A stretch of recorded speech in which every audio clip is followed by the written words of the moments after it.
ఈరోజు abacus head గారు శ్రీకాంత్ రెడ్డి గారు అదేవిధంగా మాలిక్ సార్, అబ్దుల్ మాలిక్ సార్, అదేవిధంగా మన సఫియా డైరెక్టర్ అబాకస్ స్కూల్ నుంచి వాళ్ళ పిల్లలకి ఈరోజు గిఫ్ట్లు ఇస్తుంది అని చెప్పేసి మాకు పిలవడం జరిగింది. ఇక్కడికి వచ్చిన తర్వాత చూస్తుంటే ఎక్కువ మా ముస్లిమ్స్ పిల్లలే ఉన్నట్లున్నారు. అయితే అందరూ సమానమే, హిందువులైనా ముస్లిమ్స్ అయినా మన పిల్లలకు తీర్చిదిద్దుకోవాల్సిన అవసరం ఎంతైనా ఉంది. అయితే ఎక్కువ భాగము నాకు బురకాలు కనిపిస్తున్నాయి కాబట్టి ఆ విషయంగా చెప్తున్నాను. అందరికీ అస్సలాం అలైకుం, నమస్కారాలు. నాకు ఇక్కడ పిలిచినందుకు చాలా సంతోషంగా ఉంది.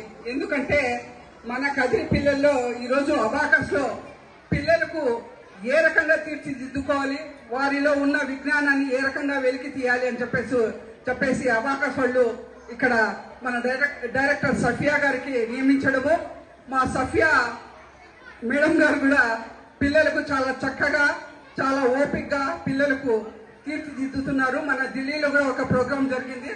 కాబట్టి మన పిల్లల కోసం ఇంత కృషి చేస్తున్న సఫియా గారికి, అదేవిధంగా ఇంట్రెస్ట్ గా తల్లిదండ్రులు మన పిల్లలు కూడా ఎదగాలి సమానంగా. ఈరోజు భారతదేశంలో అందరూ సమానంగా ఎదగాలి అన్నట్లు మన పిల్లలు కూడా బాగా చదువుకొని వృద్ధిలోకి రావాలి అని చెప్పేసి మనసారా కోరుకుంటున్నాను. ఎందుకంటే మన ముస్లిమ్స్ ఎక్కువ భాగం పిల్లల పైన చదువు పైన శ్రద్ధ చూపరు.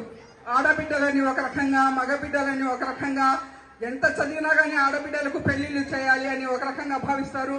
ఎంత చదివినా గానీ ఉద్యోగాలు రావాలే, ఈరోజు మేము వ్యాపారాలు చేసుకోవాల్సిందే అని చెప్పేసి ఏవైనా కానీ టెక్నికల్ గా వాళ్లకు ఆ పిల్లలకు తీర్చిదిద్దుకున్నాం, జీవితంలో వాళ్ళు నిలబడతారు అని చెప్పేసి ఇది చేస్తున్నారు. అయితే ఆ విషయాన్ని మర్చిపోవాల్సిన అవసరం ఎంతైనా ఉంది. ఈరోజు బాగా చదువుకున్న పిల్లలకు మంచి మంచి ఉద్యోగాలు వస్తున్నాయి. అదేవిధంగా ఇంజనీర్లుగా, డాక్టర్లుగా వాళ్ళంతా ఎదుగుతున్నారు. ప్రైవేట్ అంటే ఈరోజు పెద్ద పెద్ద కంపెనీలలో కూడా ఉద్యోగాలు దొరుకుతున్నాయి. గవర్నమెంట్ ఉద్యోగమే అనేది కాకుండా ఈరోజు మంచి మంచి కార్పొరేషన్ కంపెనీల్లో కూడా ఉద్యోగాలు దొరుకుతున్నాయి. కాబట్టి ఫస్ట్ మేము ఆలోచించాల్సింది ఏమంటే, మన జీవితాలు ఏ రకంగా అయినా కానీ అర్ధభాగం సాగిపోయాయి. మా పిల్లలు భవిష్యత్తులో మంచి కలెక్టర్లుగా, డాక్టర్లుగా ఎదగాలి, ఇంజనీర్లుగా అని చెప్పేసి మనం భావించాలి. మన ఆడబిడ్డలు కూడా ఈరోజు ముందైతే 13-14 సంవత్సరాల్లో పెళ్లిళ్ళు చేసేస్తున్నారు. 15-16 సంవత్సరాల్లో అవ్వాతాతలు అయిపోతున్నారు. అయితే ఆడబిడ్డలకు అంత చిన్నగా పెళ్లిళ్ళు చేయకూడదని చెప్పేసి ఈ రోజు ప్రభుత్వం 18 సంవత్సరాల తర్వాతనే పెళ్లిళ్ళు చేయాలి ఒక నియమం పెట్టారు. ఎందుకు పెట్టారంటే, చిన్న పిల్లలు వాళ్ళకి ఏమీ తెలీదు. తల్లిదండ్రులు ఇంట్లో ఉన్నంత వరకు వాళ్ళు పిల్లలుగా వాళ్లకు భోజనాలు పెడుతూ వాళ్లకు డ్రెస్ చేసుకోమని చెప్పి ప్రతి ఒక్క విషయంలో, తినకుంటే వాళ్ళకి ఏమైనా ఫ్రూట్స్ ఇవ్వడము, ఆ రకంగా మేము చేస్తుంటాము.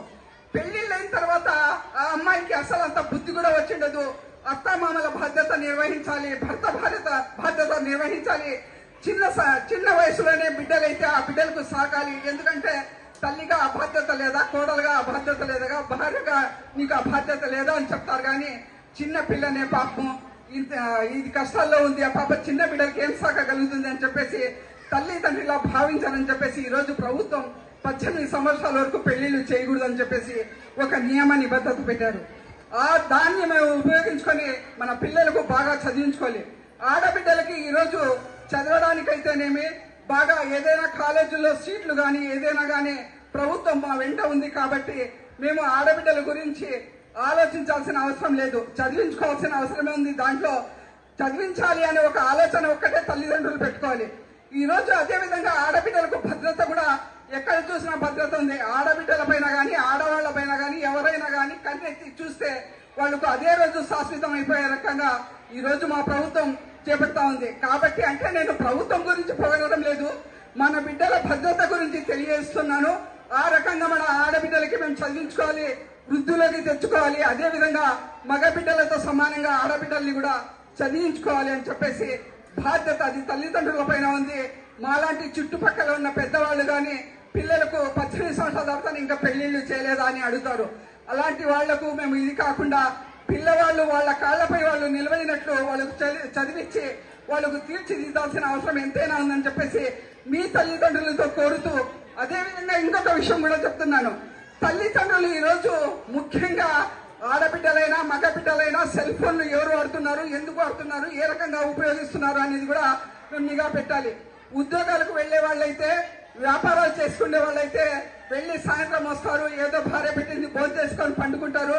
తల్లి కూడా ఏదో టీవీలు చూస్తున్నా, లేకుంటే ఇంటి పని చేస్తున్నా, లేకుంటే ఉద్యోగం చేసే వాళ్ళైతే ఉద్యోగం చేస్తున్నా, వాళ్ళు కూడా అలసిపోయి గమ్మునైపోతారు. పిల్లలు చదువుకుంటున్నారు, స్కూల్ పోతున్నారు, చదువుకుంటున్నారు, వస్తున్నారు, ట్యూషన్ పోతున్నారు, అబాకస్ కి పోతున్నారు, మా పిల్లలు బాగా చదువుతున్నారు అనుకుంటున్నాం. కానీ ఈ సెల్ ఫోన్లలో ఏమేమి చూస్తున్నారు, ఏ రకంగా చేస్తున్నారు అని చెప్పేసి దానిపైన కూడా మేము నిఘా పెట్టాల్సిన అవసరం ఉంది. మగ బిడ్డలకైతే ఈ రోజు గంజాయి అయితేనేమి, మాదక ద్రవ్యాలు అయితేనేమి విచ్చలవిడిగా ఎక్కడైనా దొరుకుతున్నాయి. కాబట్టి మా పిల్లలు ఎవరి జతల్లో తిరుగుతున్నారు, ఏ రకంగా తిరుగుతున్నారు అని చెప్పేసి దానిపైన కూడా దృష్టి పెట్టాల్సిన అవసరం ఉంది. ఎందుకంటే తల్లిదండ్రులకి ఒక బిడ్డ చెడిపోయి ఏమైనా అయితే తల్లిదండ్రులకు అది నరకం కన్నా చాలా కష్టంగా ఉంటుందని చెప్పేసి భావిస్తూ ఈ సందర్భంగా మిమ్మల్ని అందరికీ ఒకటే కోరుతున్నాను. బిడ్డల పైన కన్ను పెట్టి వాళ్ళు ఏ రకంగా చదువుతున్నారు, వాళ్ళకి ఏ రకంగా మేము తీర్చిదిద్దుతున్నాము, ఇక్కడ నుంచి కాలేజీకి పోతానే మా పిల్లలు ఏం చేస్తున్నాడు, స్కూల్ వెళ్తానే మా పిల్లలు ఏం చేస్తున్నారు అని చెప్పేసి వాళ్ళపైన దృష్టి పెట్టాలి. తల్లులు కూడా వచ్చిన తర్వాత ఏమిచ్చారు హోంవర్క్, ఏం చేశారు, ఏం లేదని చెప్పేసి దానిపైన నిఘా పెట్టి మన పిల్లలకి తీర్చిదిద్దుకోవాల్సిన అవసరం ఎంతైనా ఉందని చెప్పేసి ఈ సందర్భంగా మిమ్మల్ని అందరినీ మనవి చేసుకుంటూ కోరుకుంటున్నానని చెప్పేసి ఈ అవకాశం ఇచ్చిన వారికి ధన్యవాదాలు, సెలవు తీసుకుంటున్నాను. జై హింద్, జై చంద్రబాబు నాయుడు.